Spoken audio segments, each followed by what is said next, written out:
Não só eles são os responsáveis pelas fibras, como também por esse líquido, porque aqui isso não é seco, isso não é vácuo.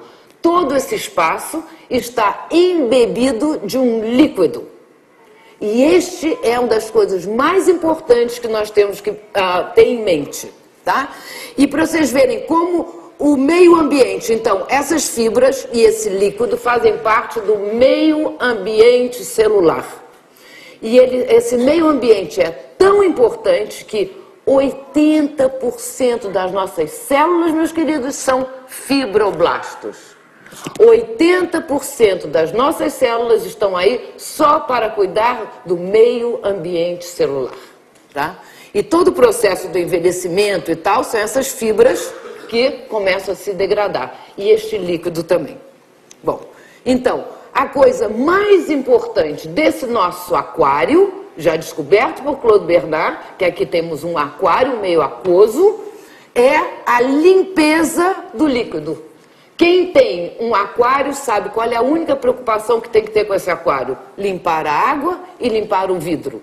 Quer dizer, então, o vidro sendo a estrutura, que seriam as nossas fibras, e limpar essa água. Por quê? Senão o animal que está lá dentro não pode sobreviver. Então, a mesma preocupação nós temos que ter em limpar este líquido. E por que isso acontece? Como isso acontece? Pelo sangue, o sangue vai nos trazer aqui nutriente e oxigênio. É pelo sangue que o nutriente oxigênio entra no nosso organismo e vai desaguar neste líquido extracelular. Igual a gente dá água, a comida para peixinho. E é nesse meio ambiente, nesse líquido extracelular, da onde as células vão tirar o nutriente e tirar o oxigênio. Depois disso, a célula usa esse nutriente oxigênio e tem os resíduos metabólicos que ela vai expelir. Igual o carro usou a gasolina e vai sair na descarga do carro. E aí, então, as células vão soltar um lixo ácido para este líquido extracelular. E quem tem que limpar esse nosso líquido extracelular é a linfa, que infelizmente não está se dando a devida atenção.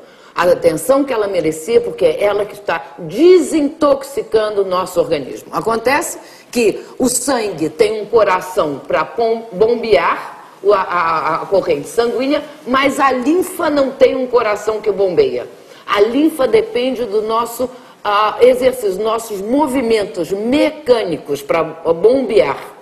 E a linfa também, ela é mais grossa do que o sangue. Ela é tão grossa e quando ela vai ficando tão espessa e tão poluída, o que acontece? Nosso catarro. Quando a gente solta um catarro da tosse, isso é a linfa que já está ali e como o duto linfático aqui, a gente vai para o pulmão e solta para fora. Então, a linfa, ela é já grossinha, ela é oleosa. Tanto é também que as vitaminas lipossolúveis, as que são diluídas em gorduras, que são a vitamina A, a vitamina E, a vitamina D, todas elas flutuam pela linfa, tá? Então, essa linfa, coitada, é que tem que chupar esse lixo ácido que está aqui fora. E a linfa já é grossa. Imagine se esse líquido começa a ficar desidratado. O que acontece? A linfa não consegue chupar. E aí todo esse lixo ácido, sabe o que vai acontecer? Vai ter que se botar num depósito de lixo. Sabe qual é o depósito de lixo no nosso organismo? São as cartilagens. Por quê? Porque não tem vaso sanguíneo nas cartilagens. E ela vai para lá ficar com um depósito de lixo esperando que à noite a gente alcalinize, a gente fique relaxado e esse lixo ácido possa sair. Só que a gente fica cada vez mais ácido, está cada vez mais hidratado, então esse lixo ácido obviamente vai começar a comer as cartilagens, que é a causa, né, das artrites, das artroses, do desaparecimento da nossa cartilagem. E se esse lixo ácido ficar nos nossos músculos, vai dar a tal da fibromialgia, que é a dor que anda. Pode parar aqui, dar dor aqui, bom, enfim. Mas o mais importante hoje para a gente ver é que esse líquido daqui tem que estar perfeito. Bom, então os líquidos extracelulares, as características específicas são 3. Ele tem que ser aquoso, só que ele tem que ser também gelatinoso e ele tem que ser mineralizado.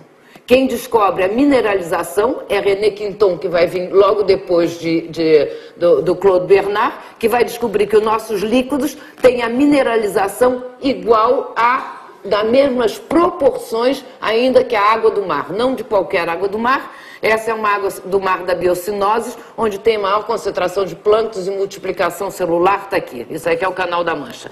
E Pischinger, o austríaco, vai descobrir, é ele que descobre que essa líquido extracelular é gelatinoso. Então, essas são as 3 características dos nossos líquidos extracelulares.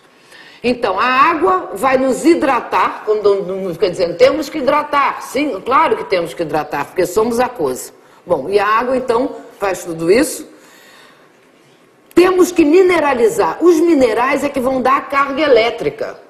Se não tiver minerais dentro do nosso organismo e na proporção perfeita, não tem carga elétrica. Quer dizer, se eu tivesse aqui, se eu não tivesse uma pilha aqui dentro, eu podia pressionar quanto eu quisesse, que não ia ter nenhuma carga elétrica, tá?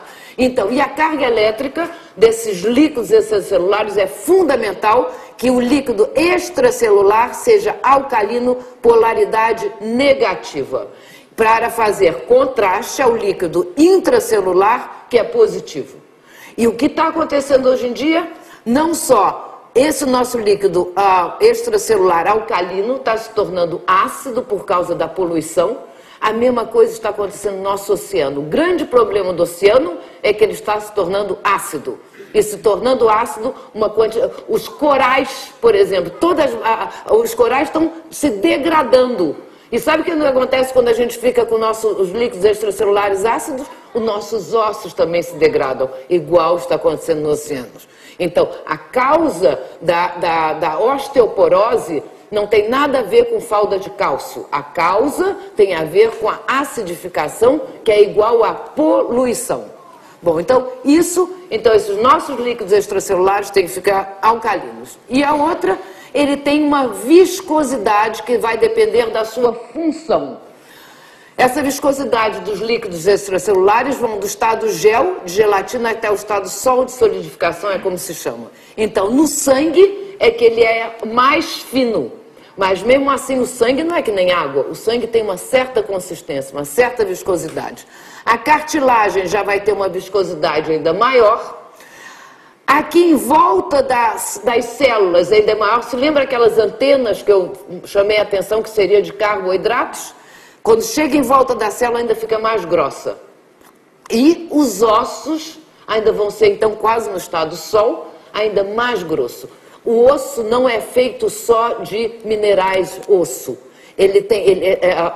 Os minerais são cobertos por essa gelatina grossa, o que vai dar flexibilidade aos ossos. Daí que quando nós perdemos, pensa que é só dar mineral para o osso, então chega uma hora, uma certa idade, que é tal dos ossos de vidro. Os ossos de vidro estão hipermineralizados, só que ele encosta e quebra. Né? É o problema Por quê? Porque está faltando essa camada em volta protetora, que são os líquidos extracelulares, só que mais grossos e mais viscosos. Então, o excesso ou falta de água, minerais ou viscosidade vai dar todos os problemas de degradação do corpo humano. Seja Alzheimer, vocês veem aqui, ó. Aqui totalmente, isso aqui são os neurônios hidratadinhos, aqui totalmente desidratados. Alzheimer ainda tem a agravante de ter um complexo de alumínio com flúor. Depois vão ver no cérebro. Aqui temos, obviamente, a desidratação, a gente vê que a pele dos velhinhos já estão mais secas. Dores também tem a ver com desidratação. Muitas vezes dor de cabeça, das coisas mais fáceis quando se toma, enfim, um dos processos de acabar uma dor de cabeça é hidratando, tomando água. Algum dia alguém que tenha a dor de cabeça, experimenta dar um bom gole d'água e ficar com a água na boca. Vocês vão ver que vai diminuindo, depois obviamente que vai embora. Mas para você ver a relação que tem com a desidratação, com a dor de cabeça. Aqui eu tenho uma calcificação, mostrando vocês a calcificação da artéria, exatamente por excesso de cálcio e também a junção de cálcio com flúor. Enfim, a calcificação da artéria está sendo um dos problemas, porque entrou essa moda, tem que tomar cálcio, e o excesso